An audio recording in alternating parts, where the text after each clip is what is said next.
একজন মুমিনের দাম কম না অনেক বেশি? তিরমিজি শরীফের একটা বর্ণনা শুনেন, একজন মুমিনের কত দাম। 2032 নম্বর হাদিস তিরমিজি শরীফের। আব্দুল্লাহ ইবনে ওমর রাদিয়াল্লাহু তাআলা আনহুমার বর্ণনা, কাবা শরীফের সামনে দিয়ে হাঁটতেছে আব্দুল্লাহ ইবনে ওমর, কাবা শরীফকে লক্ষ্য করে বললেন, কাবা মা আ'যামাকি ওয়া আ'যামা হুরমাতাক, কাবা তোমার অনেক দাম, তোমার অনেক সম্মান, তোমার অনেক মর্যাদা। ওয়াল মুমিনু আ'যামু হুরমাতান মিনকি হুরমাতান ইনদাল্লাহি মিনকি, কাবা তোমার অনেক মর্যাদা, অনেক দাম, তোমার চাইতে একজন মুমিনের দাম আল্লাহর কাছে আরো বেশি। তাহলে একজন মুমিনের দাম আল্লাহর কাছে অনেক বেশি, কাবার চেয়েও বেশি। শুধু কি কাবা, পুরা পৃথিবী ধ্বংস হয়ে যাওয়া আল্লাহর কাছে সহজ, কিন্তু একজন মুমিনকে কেউ অন্যায়ভাবে হত্যা করলো, একজন মুসলমানকে অন্যায়ভাবে হত্যা করলো, এই দুনিয়া ধ্বংস হওয়ার চাইতো ওই অপরাধ আল্লাহর কাছে বেশি কঠিন। পুরা দুনিয়া একদিকে, একজন মুসলমান আর একদিকে, আল্লাহর কাছে দুনিয়ার চেয়ে মুসলমানের দাম বেশি। তিরমিজি শরীফের 1395 নম্বর হাদিসের বর্ণনা, ক্বালা রাসূলুল্লাহ সাল্লাল্লাহু আলাইহি ওয়াসাল্লাম, শেষ নবী রাসূলুল্লাহ সাল্লাল্লাহু আলাইহি ওয়াসাল্লাম ইরশাদ করেন, লা যাওয়ালুদ দুনিয়া আহওয়ানু আলাল্লাহ মিন কতলি রাজুলিন মুসলিম। নবীজি বলেন, দুনিয়া ধ্বংস হয়ে যাওয়া আল্লাহর কাছে সহজ, দুনিয়া ধ্বংস হওয়া আল্লাহর কাছে সহজ।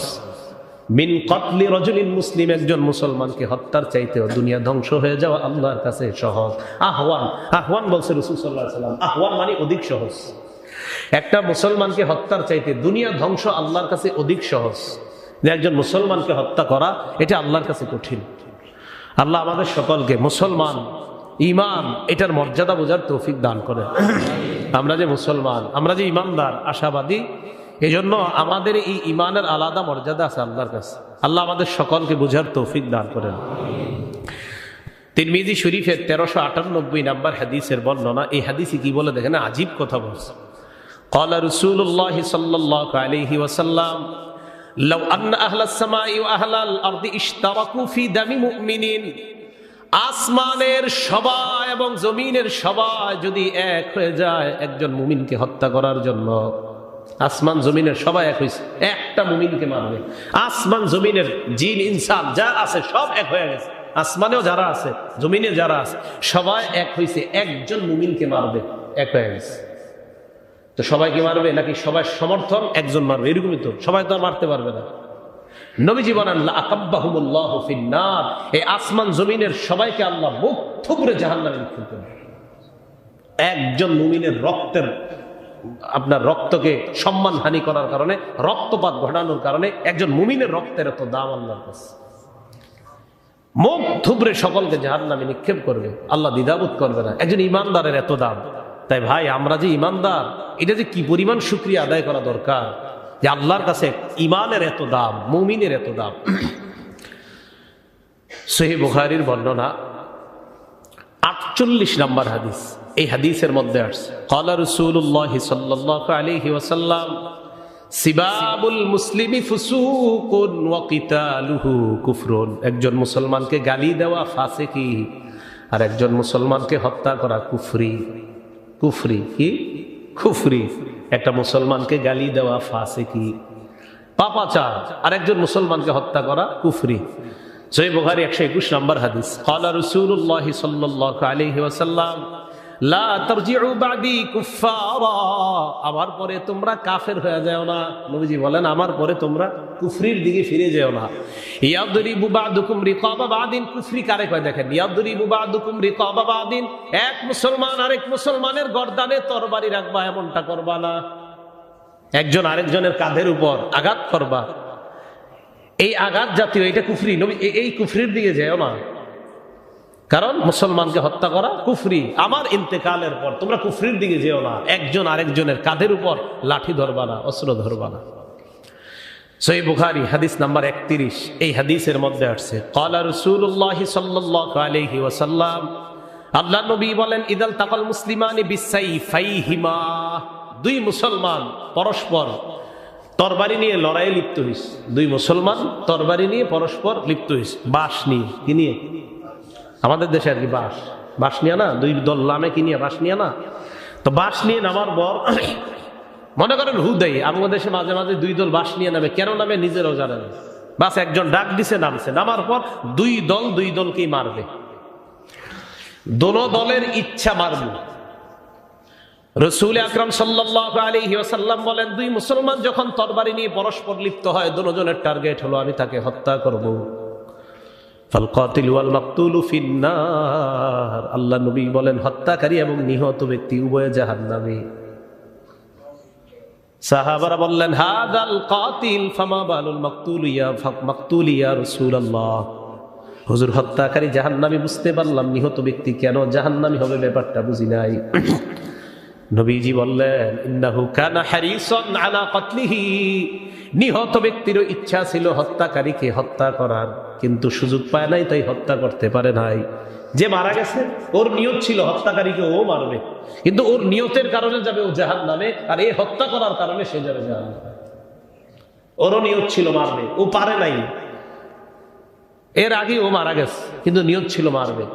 তাহলে দুইজন মুসলমান একজন আরেকজনের রক্তপাত ঘটানো, এটা ভয়ঙ্করতম অপরাধ। আল্লাহ আমাদেরকে এই জাতীয় চিন্তা থেকেও বেঁচে থাকার তৌফিক দান করেন।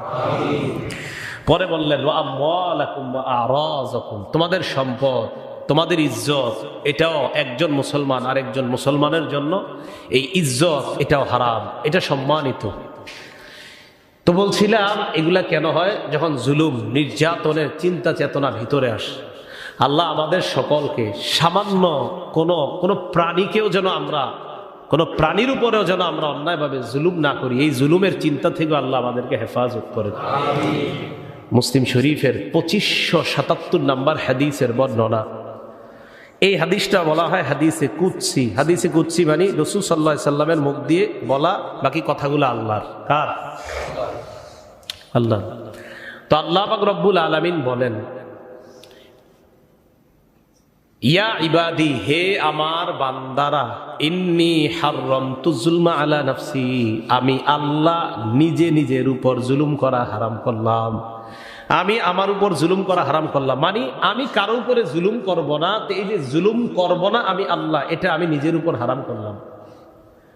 আচ্ছা, আল্লাহ কেন নিজের উপরে জুলুম করাটা হারাম করছে, যে আমাদের উপর আল্লাহ জুলুম করবে না? কোরআনে আল্লাহ বলছেন ইন্নাল্লাহা লা ইয়াযলিমু মিসকালা যাররাহ, আল্লাহ অণু পরিমাণও জুলুম করে না। সুবহানাল্লাহ, এত বড় ক্ষমতাধর। এখন আল্লাহ এই কথা কেন বললেন দেখেন, ওয়াজআলতুহু বাইনাকুম মুহাররামা, তোমরা আপোষে একে অপরের উপর জুলুম করা, এটাও আমি আল্লাহ হারাম করলাম। ফালা তাযালামু, একজন আরেকজনকে জুলুম করবা না। এরপর আল্লাহ বলেন ইয়া ইবাদি কুল্লুকুম দাল্লুন ইল্লা মান হাদাইতুহু, হে আমার বান্দারা তোমরা সবাই পথভ্রষ্ট, আমি যাকে হেদায়েত না দেই সবাই পথভ্রষ্ট, আমি যাকে হেদায়েত না দেই তোমরা পথভ্রষ্ট। শুকরিয়া আদায় করা দরকার। আল্লাহ মসজিদে এনেছেন, যদি না আনতেন কি করতাম? ফাস্তাহদুনি, আমার কাছে হেদায়েত চাও, আহদিকুম, আমি তোমাদেরকে হেদায়েত দিব। সূরা ফাতিহা যখন ইমাম তেলাওয়াত করে ইহদিনাস সিরাতাল মুস্তাকিমের সময় মনটা ভালোভাবে দিবেন। নিজেরা সুন্নতের মধ্যে যখন পড়েন ইহদিনাস সিরাতাল মুস্তাকিম, শরীর মন সব এক করে এটা বলবেন ইহদিনাস সিরাতাল মুস্তাকিম। আল্লাহ আপনি হেদায়েত, আমি তোমাদেরকে হেদায়েত দান করব। ইয়া ইবাদি কুল্লুকুম জাইউন ইল্লা মান আত'আমতুহু, তোমরা সবাই ক্ষুধার্ত, আমি যদি না খাওয়াই।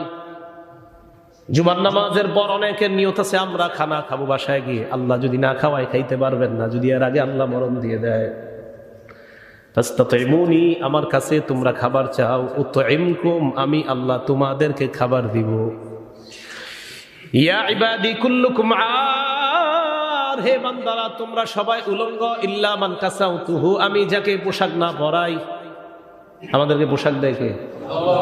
ফাস্তাকসুনি, আমার কাছেই পোশাক চাও, আকসুকুম, আমি তোমাদেরকে পোশাক দিব। তাহলে মুসলমান খাবার খাওয়ার সময় বারবার চিন্তা করবেন, এই যে লোকমাটা উঠাইতেছি, আল্লাহ না চাইলে মুখ পর্যন্ত নিতে পারবো না। পোশাক পরিধান করলাম, আল্লাহ না চাইলে পড়তে পারতাম না। কত মানুষ পোশাক ছাড়া রাস্তার মধ্যে ঘুরতেছে, আছে না? ইয়া ইবাদি, এরপর আল্লাহ বলেন ইয়া ইবাদি লাউ আন্না আউওয়ালাকুম ওয়া আখিরাকুম ওয়া ইনসাকুম ওয়া জিন্নাকুম, আলা আতকা কলবি রাজুলিন ওয়াহিদিন মিনকুম মা যাদা ফি মুলকি শাইআ।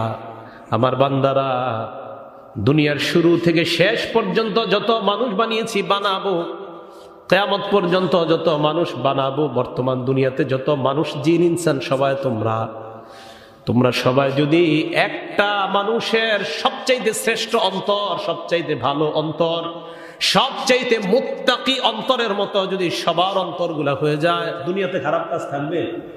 সবার অন্তর যদি মুত্তাকি হয়ে যায়, কলবগুলা যদি সবচাইতে তাকওয়া অর্জনকারী কলব হয়, দুনিয়াতে কি আর কোনো অপরাধ থাকবে? আল্লাহ বলেন মা যাদা ফি মুলকি শাইআ, সবাই যদি তোমরা ভালো হয়ে যাও, আমার রাজত্বে একটুও বাড়বে না। এখন বলেন, বুঝা শুনে বলেন, আমরা ভালো হইলে আল্লাহর লাভ না আমাদের লাভ? কারণ আমরা ভালো হইলে আল্লাহর রাজত্ব একটুও বাড়বে না। এরপর আল্লাহ বলেন ইয়া ইবাদি লাউ আন্না আউওয়ালাকুম ওয়া আখিরাকুম ওয়া ইনসাকুম ওয়া জিন্নাকুম আলা আফজারি কলবি রাজুলিন ওয়াহিদিন মিনকুম। হে আমার বান্দারা, দুনিয়ার শুরু এবং শেষ, কিয়ামত পর্যন্ত যত মানুষ বানিয়েছি, বানাবো, আর বর্তমান দুনিয়াতে জিন ইনসান যারা আছে, তোমরা সবাই যদি তোমরা খারাপ মানুষের অন্তরের মতো হয়ে যাও, দুনিয়ার সবাই যদি খারাপ হয়ে যায়, বলেন দুনিয়াতে আর ভালো কাজ থাকবে? সবাই খারাপ হয়ে গেলে আর ভালো থাকবে? আল্লাহ কয়, তো কি হয়েছে, তোমরা সবাই খারাপ হইলে? মা নাকাসা মিন মুলকি শাইআ, আমার রাজত্বে একটুও কমবে না, আমার রাজত্বে একটুও। এই কথাগুলো সারাদিন একটু ভাইবেন, যে আমি যে ভালো কাজ করি এতে আল্লাহর রাজত্ব একটু বাড়ে না, আমি যে খারাপ কাজ করি আল্লাহর রাজত্ব একটু কমে না। ছি আল্লাহ, তার মানে আমি ভালো করলে আমারই লাভ, আমি খারাপ করলে আমার লস। নাস্তিক যদি পুরা দুনিয়ার সবাই হয়ে যায়, আল্লাহ কয়, কি হয়েছে, পুরা দুনিয়ার সব নাস্তিক হয়ে যাও, আমার একটু ক্ষতি হবে, ক্ষতি তোমার হবে। এরপর আল্লাহ কি বলে দেখেন, ইয়া ইবাদি লাউ আন্না আউওয়ালাকুম ওয়া আখিরাকুম ওয়া ইনসাকুম ওয়া জিন্নাকুম কামু ফি সাইদিন ওয়াহিদ।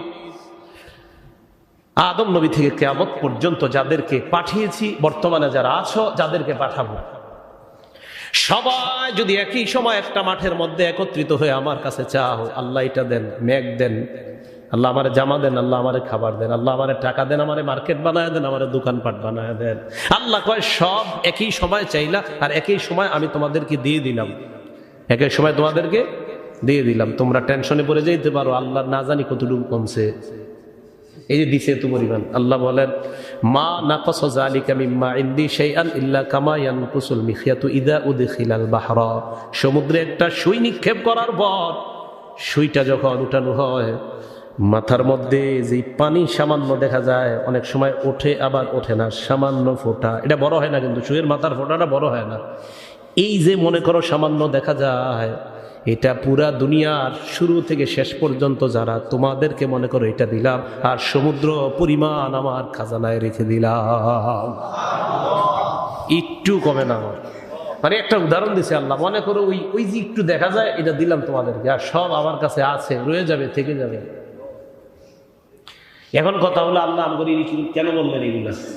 আল্লাহ বলেন আমার এত ক্ষমতা, এত পাওয়ার, এই পাওয়ার আর ক্ষমতা হওয়ার পরেও, এত ক্ষমতাশীল আমি, ক্ষমতাধর আল্লাহ হওয়ার পরেও আমি নিজের উপর জুলুম করা হারাম করলাম। এত ক্ষমতা আমার, তাও আমি জুলুম করি না। তুমি একদিন দুই দিনের কোন একটা প্রভাব প্রতিপত্তির কারণে তুমি জুলুম করা শুরু করো, এটা আল্লাহ বললেন যে আমার এত ক্ষমতা, আমি জুলুম করি না।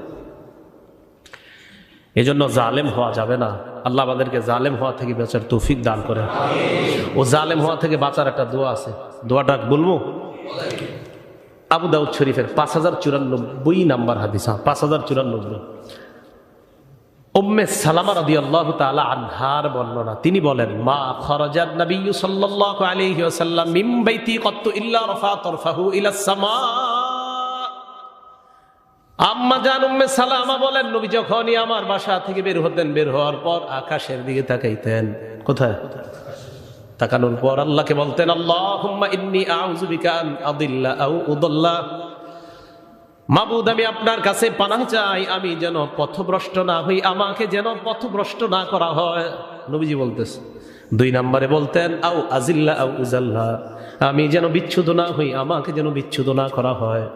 3 নম্বরে বলতেন আও আজলিমা আও উজলামা, আমি যেন জালেম না হই, আমি যেন জুলুম না করি, আমার উপর যেন জুলুম না করা হয়। 4 নম্বরে বলতেন আও আজহালা আও ইউজহালা আলাইয়া, আমি যেন বোকা না হই, আমাকে যেন বোকা বানানো না হয়, এই দোয়া করতেন। আমি আবার বলছি, আল্লাহুম্মা ইন্নী আউযু বিকা আন আযিল্লা আও উদাল্লা আও আজিল্লা আও উজাল্লা আও আজলিমা আও উজলামা আও আজহালা আও ইউজহালা আলাইয়া। আরবি না পারেন, বাংলাটাই বললেন। ঘর থেকে বের হওয়ার পর আকাশের দিকে তাকিয়ে বলবেন, আল্লাহ আপনার কাছে পানাহ চাই, আমি যেন পথভ্রষ্ট না হই, আমাকে যেন পথভ্রষ্ট না করা হয়। আল্লাহ আমি যেন বিচ্যুত না হই, আমাকে যেন বিচ্যুত না করা হয়। আল্লাহ আমি যেন কারোর উপর জুলুম না করি, আমার উপর যেন জুলুম না করা হয়। আল্লাহ আমি যেন বোকা না হই, আল্লাহ আমাকে যেন বোকা বানানো না হয়। এই দোয়াটা করুন, মনে থাকবে নি? আল্লাহ জানে মনে থাকবি না, বাংলাটা তো মনে থাকবে। আচ্ছা, আল্লাহ মনে রাখার তৌফিক দান করেন। অনেক কিছুই কইতে মন চায়। আচ্ছা যাক, তো রাসূলুল্লাহ সাল্লাল্লাহু আলাইহি ওয়াসাল্লাম জালেম না হওয়ারও দোয়া শিখিয়ে দিলেন। তো বলছিলাম জুলুম না করা, জুলুম না করা। আল্লাহ এত বড় ক্ষমতাশীল, এরপরে নিজের উপর জুলুম করা হারাম করে নিয়েছে। মুসলিম শরীফের 2578 নম্বর হাদিস। এগুলো আমাদের মাদ্রাসার কিতাবগুলোর সাথে মিলবে, মুসলিমের হাদিসগুলা। আপনাদের পকেটে যে অ্যাপস থাকে, অ্যাপসে মিলবে না, এটা মাদ্রাসার কিতাবে মিলবে। মোট হাদিস হবে 3033টা। অ্যাপসে হাদিস আছে আপনাদের, যেটা বাংলা পকেটে রাখেন 7453টা আছে। হ্যাঁ, এটাই খুলে দেখেন, এটাই আছে। তো এটার সাথে আবার এটা মিলবে না। বাকি এটা হলো বারংবার হাদিসগুলাকে বেশি নাম্বারিং করে এটা দেওয়া হয়েছে। আর মাদ্রাসার মুসলিম শরীফে বারংবার নাম্বার না করে 5টা হাদিস একই ধরনের, ওই 5টাকে একটা করা হয়েছে। বুঝে আসছে? এই জন্য আপনার নাম্বারটা বাড়ে নাই। তবে আন্তর্জাতিকভাবে এই মাদ্রাসায় যে মুসলিম শরীফটা পড়ানো হয় এবং এটার যে নাম্বারটা আছে হাদিসের, আন্তর্জাতিকভাবে এই নাম্বারটাই ফলো করা হয় আন্তর্জাতিকভাবে। এবারে এখন যে নাম্বারটা আমি বলতেছি, এটি আন্তর্জাতিকভাবে ফলো করা হয়। 2578 নম্বর হাদিস মুসলিম শরীফের। এই হাদিসে আসছে, قال رسول الله صلى الله عليه وسلم الظلم ظلمات يوم القيامة। জুলুম কিয়ামতের ময়দানে কঠিন অন্ধকার রূপ ধারণ করে। এবার একটা হাদিস শোনা আপনাদেরকে, এটা টেনশনের হাদিস। 2581 নম্বর হাদিস। এই হাদিস নিয়ে আপনাদের সারাদিন টেনশন করা উচিত। দেখেন রাসূল সাল্লাল্লাহু আলাইহি ওয়াসাল্লাম কি বলে। নবীজি সাল্লাল্লাহু আলাইহি ওয়াসাল্লাম সাহাবাদেরকে বললেন, আতাদরুনা মাল মুফলিস, তোমরা কি জানো নিঃস্বকে? সাহাবারা জবাব দিলেন, আল মুফলিসু ফিনা মান লা দিরহামা ওয়ালা মাতা। আমাদের মধ্যে যাদের টাকা পয়সা নাই তাকে আমরা নিঃস্ব বলি। আমরা কারে নিঃস্ব কই?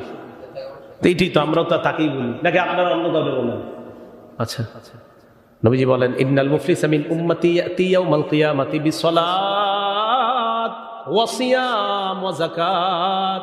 আমার উম্মতের নিঃস্ব এই ব্যক্তি, যেই ব্যক্তি কিয়ামতের ময়দানে নামাজের পাহাড় নিয়ে উপস্থিত হবে।